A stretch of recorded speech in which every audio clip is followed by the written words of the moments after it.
नमस्कार दोस्तों, आपका स्वागत है आपके अपने चैनल स्टडी वाइंस ऑफिशियल पर। तो जैसा कि हम आधुनिक भारत के दो टॉपिक पढ़ चुके हैं, पहला यूरोपीय कंपनियों का भारत में आगमन और दूसरा आंग्ल फ्रांसीसी कर्नाटक के युद्ध। तो आज हम वो टॉपिक पढ़ेंगे जो कि आपके एग्ज़ाम के लिए मोस्ट इम्पोर्टेंट है और यहाँ से आपको एक प्रश्न जरूर देखने को मिलेगा, जैसे कि प्लासी की लड़ाई, बक्सर की लड़ाई और इलाहाबाद की संधि। तो बहुत ही इम्पोर्टेंट टॉपिक है। पहले मैं आपको इसे कहानी की तरह समझाऊंगा और लास्ट में हम प्रीवियस ईयर क्वेश्चन भी देखेंगे। तो पहले आप वीडियो को पूरा एंड तक देखें और लास्ट में प्रीवियस ईयर क्वेश्चन जरूर अटेम्प्ट करें। तो चलिए बिना देरी किए हुए वीडियो को शुरू करते हैं। तो चलिए वीडियो की शुरुआत करते हैं। तो जैसा कि हमने पिछली वीडियो में पढ़ा था कि अंग्रेजी ईस्ट इंडिया कंपनी ने भारत में अपनी विरोधी कंपनी फ्रांस कंपनी को कर्नाटक के युद्ध में हरा दिया था और इसके माध्यम से अंग्रेजी कंपनी ने बाकी यूरोपीय कंपनियों के लिए भारत में व्यापार करने के लगभग सारे माध्यम खत्म कर दिए थे। तो अब अंग्रेजी ईस्ट इंडिया कंपनी भारत में अपना और भी ज़्यादा विस्तार करने का प्रयास करने लग गई और इन्हीं प्रयासों के क्रम में अंग्रेजी ईस्ट इंडिया कंपनी ने भारत में राज कर रहे भारतीय शासकों से भी बहुत से युद्ध लड़े और इसी क्रम में आज हम प्लासी की लड़ाई और बक्सर की लड़ाई देखेंगे। तो सबसे पहले हम देखते हैं प्लासी की लड़ाई। वेरी इंपॉर्टेंट है। तो प्लासी की लड़ाई को समझने से पहले हम इसका थोड़ा बैकग्राउंड समझ लेते हैं कि आखिर प्लासी की लड़ाई हुई क्यों थी। तो जब औरंगजेब की 1707 ईस्वी में मृत्यु हो जाती है, तब उसके बाद जितने भी मुगल शासक सत्ता संभालने आते हैं वे शासक ज़्यादा सक्षम नहीं होते। तो औरंगजेब की मृत्यु के बाद मुगल शासकों या यूं कहें कि मुगल काल के पतन का दौर शुरू हो जाता है और इसी क्रम में मुगलों के द्वारा जो जो क्षेत्र जीत लिए गए थे उनमें से ज़्यादातर क्षेत्र अपने आप को स्वतंत्र करने के प्रयास में लग गए थे, क्योंकि अब मुगल सत्ता कमज़ोर हो चुकी थी। इसीलिए जो ज़्यादातर क्षेत्र थे वो अपने आप को स्वतंत्र कर रहे थे मुगल सत्ता से। तो इन्हीं क्षेत्रों में मुख्यतः बंगाल का क्षेत्र भी था और यह क्षेत्र भी काफ़ी हद तक इन प्रयास में सफल हो गया था। तो उस समय बंगाल का क्षेत्र सिर्फ वर्तमान भारत के बंगाल के क्षेत्र जितना नहीं था। जो आज आप देख रहे हैं ना, पश्चिम बंगाल वाला क्षेत्र, ये उतना बड़ा बंगाल नहीं था, बल्कि उड़ीसा, बिहार और वर्तमान का जो बांग्लादेश है ना, वो भी बंगाल के ही अंदर आता था। जैसा कि आप मैप में देख रहे हैं, उड़ीसा, बिहार का क्षेत्र और वर्तमान का जो बंगाल का क्षेत्र है वो तो है ही है, और जो बांग्लादेश है उसको मिलाकर ये पूरा बंगाल था जिसकी हम बात कर रहे हैं। तो इस बंगाल के क्षेत्र में बहुत सारे उद्योग, जैसे कि वस्त्रों का उद्योग और कपास के उत्पादन के लिए ये क्षेत्र जाना जाता था। इसीलिए सबकी नज़र बंगाल पर थी। तो 1717 ईस्वी में उस समय शासन कर रहे मुगल शासक, जिनका नाम था फर्रुखसियर, इन्होंने अंग्रेजी ईस्ट इंडिया कंपनी को पूरे बंगाल क्षेत्र में मात्र 3000 रुपये के वार्षिक कर के बदले मुक्त व्यापार करने की अनुमति दे दी थी। किसने? मुगल शासक फर्रुखसियर ने अंग्रेजी ईस्ट इंडिया कंपनी को बंगाल के क्षेत्र में व्यापार करने की अनुमति दे दी थी। तो इसी क्रम में क्या होता है, तो सन 1717 ईस्वी में मुर्शिद कुली खां को बंगाल का सूबेदार यानी कि नवाब बनाया जाता है। किसके द्वारा? मुगलों के द्वारा। और इसी समय से व्यवहारिक रूप से देखा जाए तो जो मुर्शिद कुली खां था ये स्वतंत्र कार्य करने लगा था। हालांकि वो मुगलों को समय समय पर अपनी तरफ से नजराना भेजता रहता था, यानी कि मुर्शिद कुली खां समय समय पर मुगलों को टैक्स दे रहा था। और इसने क्या किया, तो इसने ढाका के स्थान पर मुर्शिदाबाद को अपनी राजधानी बनाया। तो पहले बंगाल की राजधानी थी, जो वर्तमान में बांग्लादेश की राजधानी है ना ढाका, ये पूरे बंगाल की राजधानी थी। पर मुर्शिद कुली खान ने ढाका के स्थान पर मुर्शिदाबाद को बंगाल की राजधानी बनाया और 1727 ईस्वी में मुर्शिद कुली खां की मृत्यु हो जाती है। तो मुर्शिद कुली खां के बाद शुजाउद्दौला को बंगाल का अगला नवाब बनाया जाता है। और जो शुजाउद्दौला था ये अत्यंत न्यायप्रिय नवाब था। तो इसने क्या किया कि 1732 ईस्वी में अलीवर्दी खां को बिहार का उप सूबेदार नियुक्त किया। ये खुद तो सूबेदार था और इसने अलीवर्दी खां को बिहार का उप सूबेदार नियुक्त कर दिया। तो उसके बाद आगे क्या होता है कि 1727 ईस्वी में शुजाउद्दौला तो नवाब बनता है और ये 1739 ईस्वी तक बंगाल का नवाब बना रहता है और 1739 ईस्वी में शुजाउद्दौला की मृत्यु हो जाती है। तो शुजाउद्दौला के बाद इसका पुत्र सरफराज खां अगला नवाब बनता है बंगाल का और इसी के समय में 1740 ईस्वी में जो अलीवर्दी खान था, जिसे शुजाउद्दौला ने बंगाल का उप सूबेदार नियुक्त किया था ना, अलीवर्दी खां, उसने विद्रोह कर दिया क्योंकि वो बंगाल का नवाब बनना चाहता था और उसने विद्रोह करके सरफराज खां को ही मार दिया और अलीवर्दी खां बंगाल का अगला नवाब बन गया। तो इसने बंगाल के नवाब सरफराज खां को मार दिया और अगला नवाब कौन बन गया?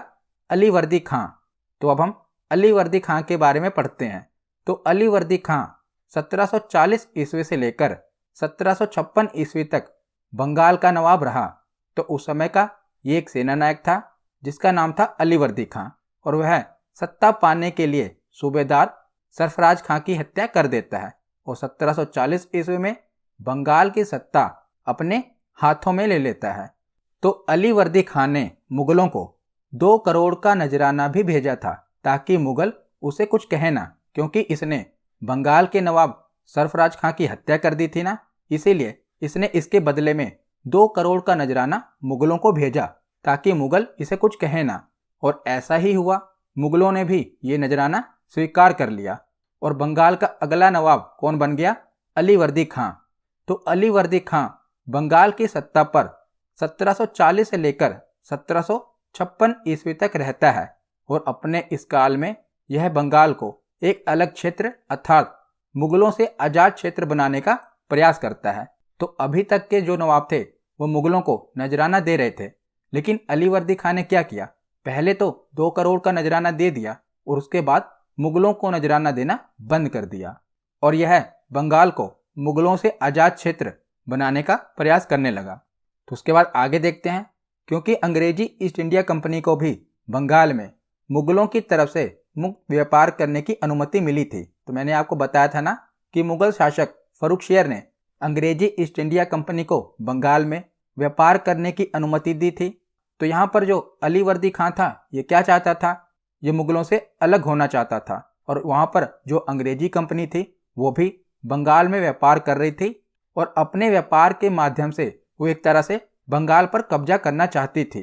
तो इसने यानी कि अलीवर्दी खां ने यूरोपियों को मधुमक्खियों की संज्ञा दी है। याद रखिएगा, अलीवर्दी खां ने यूरोपियों को मधुमक्खियों की संज्ञा दी है। तो इसका एक कथन है जो कि बहुत ही इंपॉर्टेंट है अलीवर्दी खां का, जो कि इसने यूरोपियों के लिए कहा था। तो इसने कहा था कि यदि उन्हें ना छेड़ा जाए तो वो शहद देंगे, यदि इन्हें छेड़ा जाएगा तो ये काट काट कर मार डालेंगे। ये किसके द्वारा कहा गया था? अलीवर्दी खां के द्वारा यूरोपीय कंपनियां यानी कि अंग्रेजों के लिए कहा गया था कि यदि उन्हें ना छेड़ा जाए तो वो शहद देंगे और अगर उन्हें छेड़ा जाएगा तो वो काट काट कर मार डालेंगे। तो उसके बाद क्या होता है? तो अलीवर्दी खां का कोई पुत्र नहीं होता, जिस कारण क्या होता है कि वो अपने सबसे छोटी पुत्री के पुत्र को, जिसका नाम था सिराजुद्दौला, उसको अपना उत्तराधिकारी नियुक्त कर देता है। तो इसका कोई बेटा नहीं होता, तो अपनी पुत्री के बेटे को यानी कि सिराजुद्दौला को अपना अगला उत्तराधिकारी नियुक्त कर देता है। तो उसके बाद अगले नवाब यानी कि सिराजुद्दौला के बारे में हम पढ़ते हैं और बहुत ही इंपॉर्टेंट है सिराजुद्दौला के बारे में। तो इसका शासन केवल 1 ही वर्ष रहा। क्यों रहा वो आपको आगे समझ आ जाएगा। तो सिराजुद्दौला को 1756 ईस्वी में बंगाल की सत्ता प्राप्त होती है और इसके सत्ता में आने के बाद बहुत सारे लोगों में जलन की भावना पैदा होने लगती है। इसके दरबार में जो इसके मंत्री थे ना, वो भी इसको हटाना चाहते थे। तो सिराजुद्दौला का अंग्रेजों के साथ भी संबंध बिगड़ गए थे, क्योंकि जो अंग्रेज थे ना, इन्होंने इसके शत्रुओं को शरण दे रखी थी, इसीलिए अंग्रेजों के साथ भी इसकी बनती नहीं थी। तो नवाब के मना करने के बावजूद भी जो अंग्रेज थे, इन्होंने क्या किया? तो एक तो अंग्रेजों ने इसके शत्रुओं को शरण दे रखी थी और दूसरा, इसके मना करने के बावजूद भी बस्तियों का दुर्गीकरण कर रहे थे। यानी कि एक तरह से अंग्रेज बस्तियों का दुर्गीकरण करके किलेबंदी करके उसको अपने कब्जे में ले रहे थे। तो इसी के कारण सिराजुद्दौला नाराज हो गया और 15 जून 1756 ईस्वी को कलकत्ता में स्थित फोर्ट विलियम किले पर यह आक्रमण कर देता है। तो फोर्ट विलियम किले पर अंग्रेजों का अधिकार होता है, अंग्रेजों ने बनवाया होता है, तो उस पर ये आक्रमण कर देता है। और 5 दिनों के युद्ध के बाद 20 जून 1756 ईस्वी को फोर्ट विलियम किले पर ये अधिकार कर लेता है और अंग्रेज भागकर कुल्टा नामक टापू पर जाकर शरण ले लेते हैं। तो इसी बीच में क्या होता है, काल कोठरी की घटना घटती है। तो ये घटना बहुत ही इंपॉर्टेंट है। ये 20 जून 1756 ईस्वी की घटना है। इस घटना का उल्लेख एक अंग्रेज अधिकारी होलवेल ने किया है।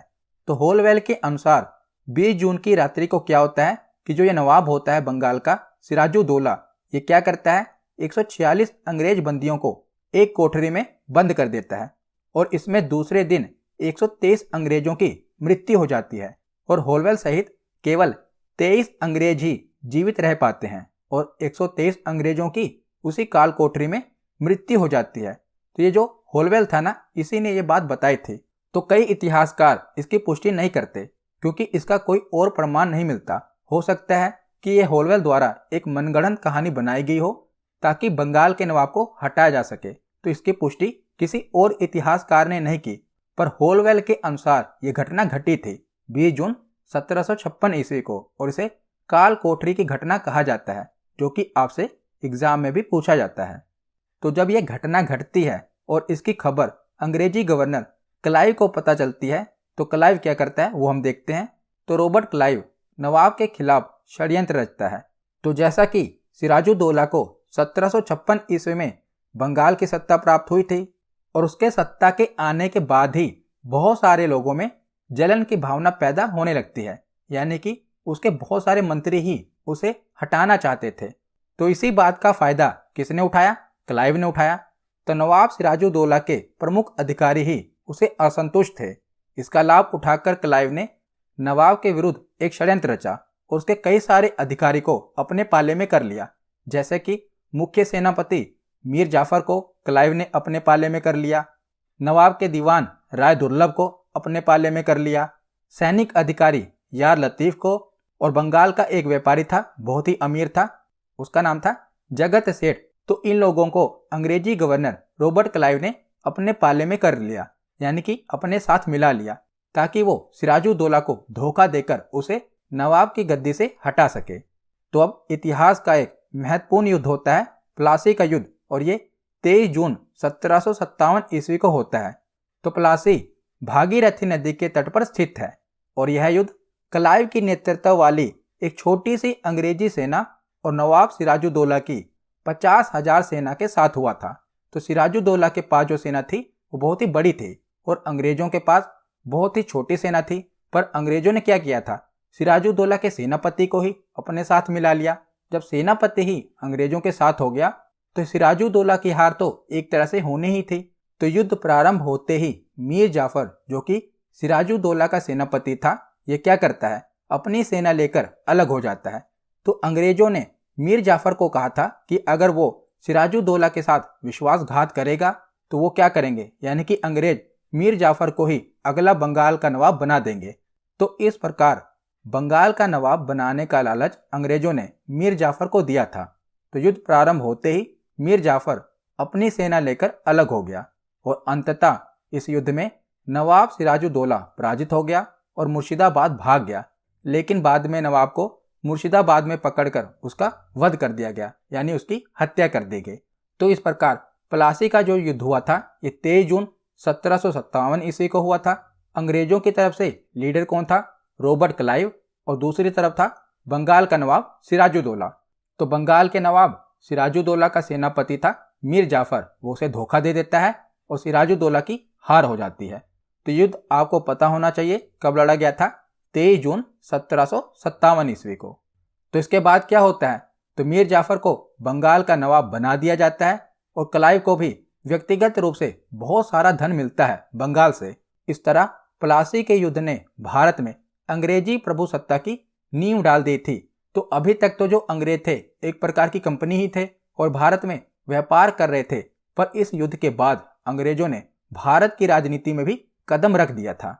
और इस युद्ध के बाद जो बंगाल का नवाब बनता है ना, ये अंग्रेजी कंपनी को 24 परगना जिले की दीवानी भी दे देता है।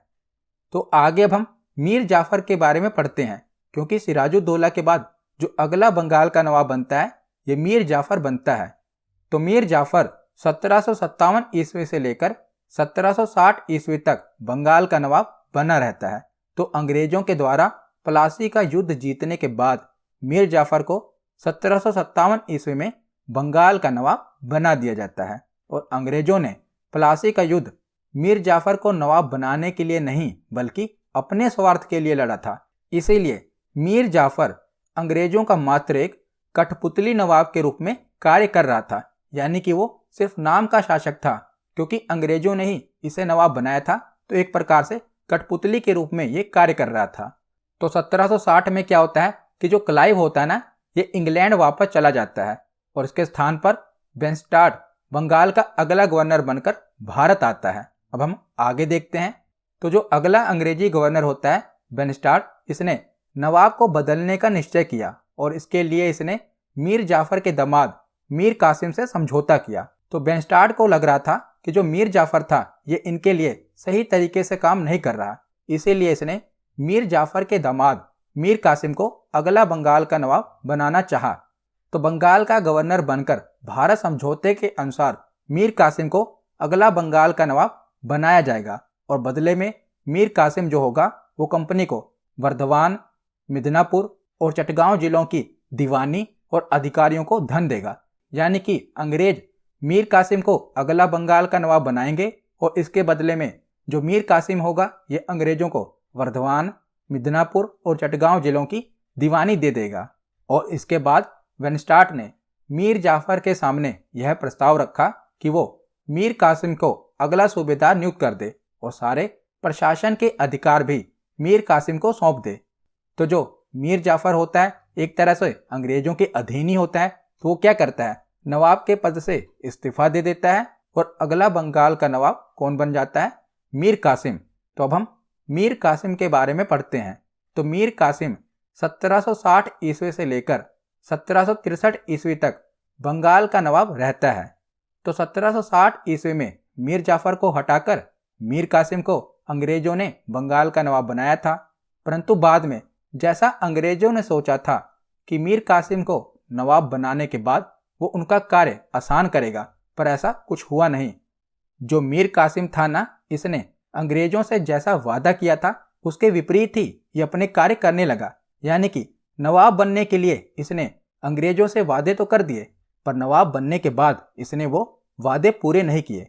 तो अंग्रेजों की इच्छा थी कि मीर कासिम भी मीर जाफर की तरह ही उसकी कठपुतली की तरह कार्य करे, यानी कि जिसे पिछला बंगाल का नवाब था मीर जाफर, उसी की तरह मीर कासिम भी अंग्रेजों की कठपुतली बनकर रहे। पर ऐसा नहीं हुआ। मीर कासिम अंग्रेजों के विरुद्ध ही कार्य करने लगा और इसने अलग होकर कुछ अपने फैसले लिए। इसने क्या क्या फैसले लिए वो हम देखते हैं। तो सबसे पहले मीर कासिम ने क्या किया, बंगाल की राजधानी को चेंज कर दिया। बंगाल की पहले राजधानी थी मुर्शिदाबाद, जो कि हमने पढ़ी थी। तो इसने क्या किया, मुर्शिदाबाद से राजधानी चेंज करके मुंगेर कर दी। कि किस बंगाल के नवाब ने बंगाल की राजधानी को मुर्शिदाबाद से मुंगेर स्थानांतरित किया था, तो मीर कासिम ने। और दूसरा निर्णय इसने क्या लिया, इसने मुंगेर में तोपखाना और बंदूक निर्माण करने का कारखाना भी स्थापित किया और इसने अपनी सेना को यूरोपीय ढंग से ट्रेनिंग करने के लिए एक जर्मन अधिकारी वाल्टर रीनहार्ड को नियुक्त कर दिया। तो ये एक प्रकार से अंग्रेजों से ही लड़ाई का प्लान बनाने लगा। और मीर कासिम द्वारा टैक्स संबंधी मामलों में भी काफ़ी सुधार किए गए थे। तो क्या क्या सुधार किए गए थे, तो उस समय क्या होता था कि बंगाल के क्षेत्रों में अंग्रेजों के द्वारा व्यापारिक मामलों में टैक्स संबंधी चीज़ों को लेकर भेदभाव होता था। जैसे कि यूरोपीय व्यापारियों को टैक्स में बहुत सी छूट मिलती थी और जो भारतीय व्यापारी होते थे उन्हें छूट नहीं दी जाती थी। ये एक प्रकार का भेदभाव होता था भारतीय व्यापारियों से। और ऐसे में मीर कासिम ने क्या किया कि भारतीय व्यापारियों को भी इन व्यापारिक मामलों में काफ़ी छूट दे दी, जिस कारण क्या हुआ कि अंग्रेज काफ़ी नाराज हो गए, क्योंकि अंग्रेजों को पहले छूट मिल रही थी और भारतीय व्यापारियों को छूट नहीं दी जा रही थी। अब इसने क्या किया, मीर कासिम ने भारतीय व्यापारियों को भी छूट दे दी, तो अंग्रेज तो नाराज होंगे ही। तो इन सभी कार्यों को देखते हुए अंग्रेज इस नतीजे पर पहुंचते हैं कि ये जो मीर कासिम है ये तो हमारे हाथ से निकल चुका है और ये कठपुतली की तरह कार्य नहीं कर रहा, और वो अपनी इच्छाओं के अनुसार कार्य कर रहा है। इसीलिए अंग्रेजी कंपनी इसे नवाब के पद से हटाने पर विचार करती है। तो इन सभी घटनाओं से अंग्रेज आग बबूला हो जाते हैं और अंग्रेजों ने मीर जाफर को पुनः बंगाल का नवाब घोषित कर दिया और मीर कासिम के विरुद्ध युद्ध छेड़ दिया। तो हमने पढ़ा था ना, मीर कासिम से पहले बंगाल का नवाब कौन था? मीर जाफर।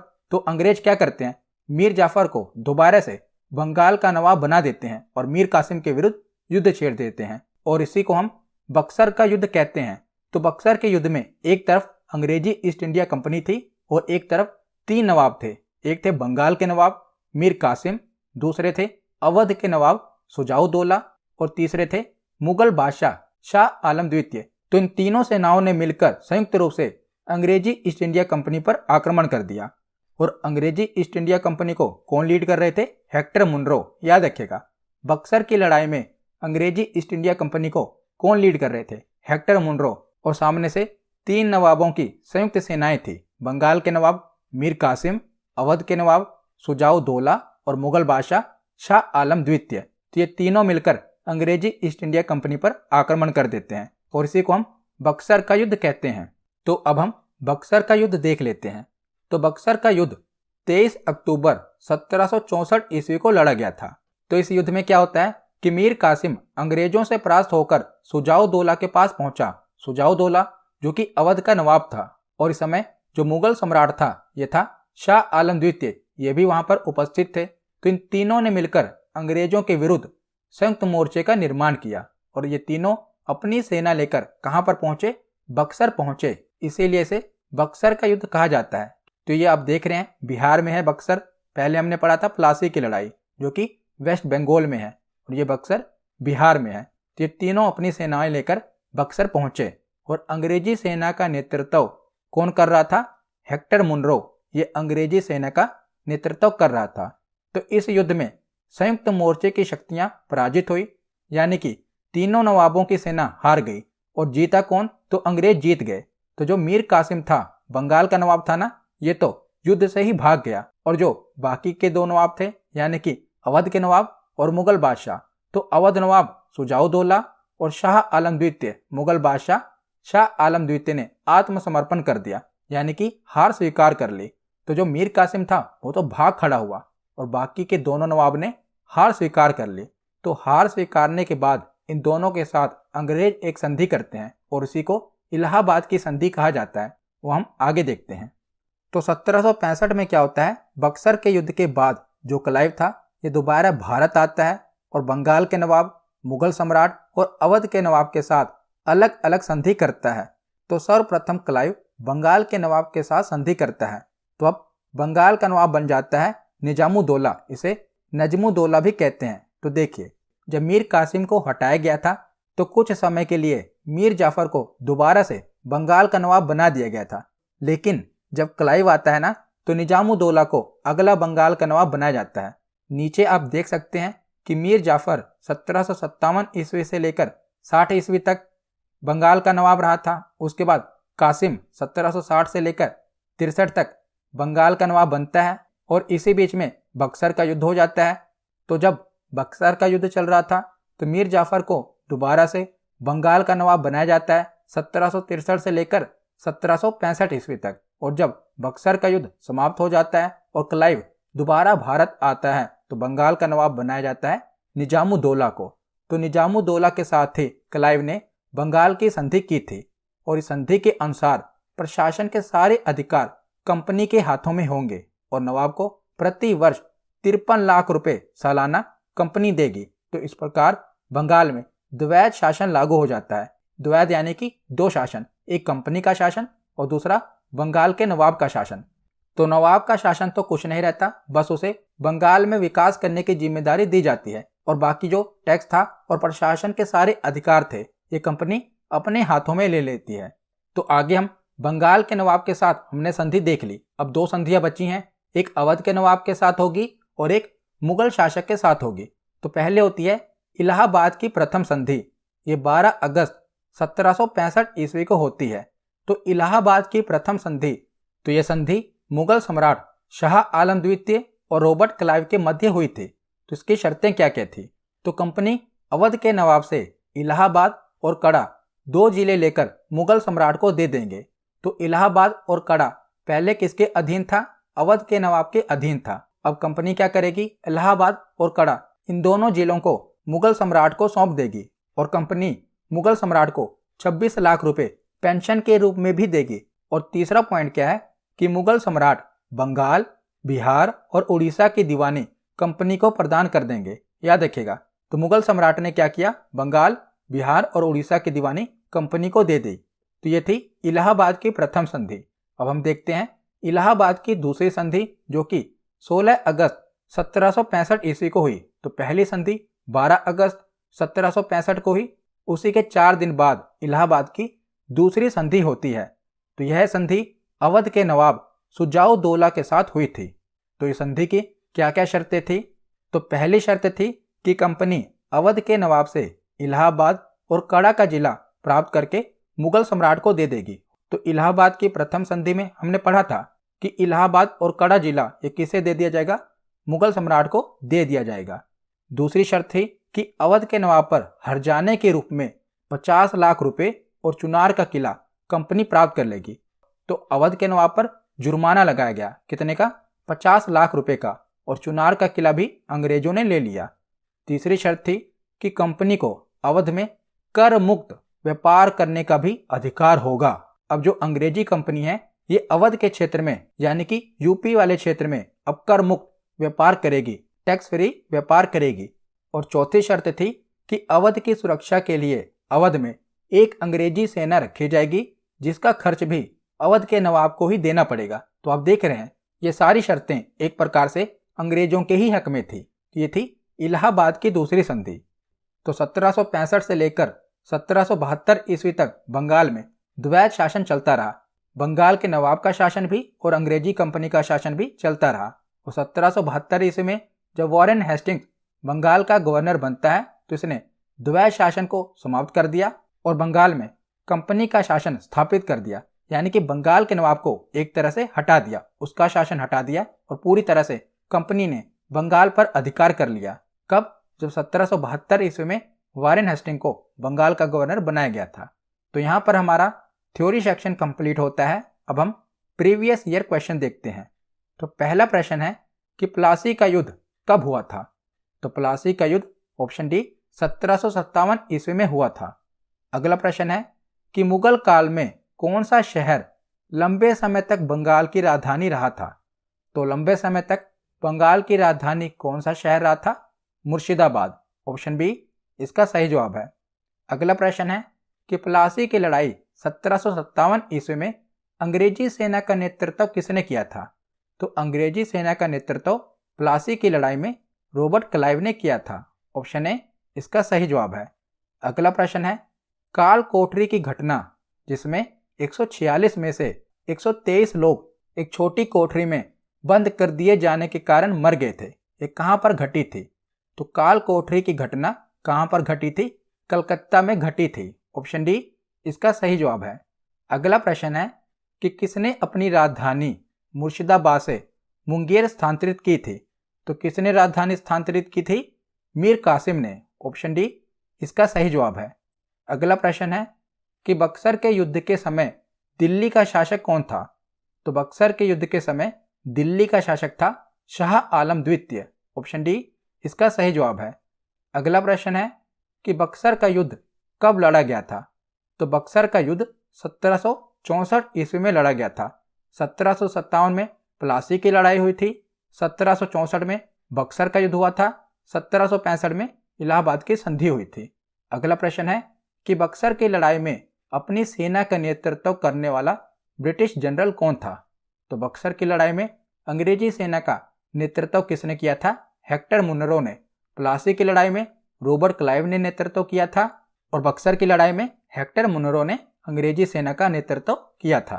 अगला प्रश्न है कि डैश की संयुक्त सेना ने 1764 ईस्वी में बक्सर की लड़ाई में अंग्रेजों के खिलाफ लड़ाई लड़ी थी। तो किसने मिलकर अंग्रेजों के खिलाफ बक्सर की लड़ाई लड़ी थी?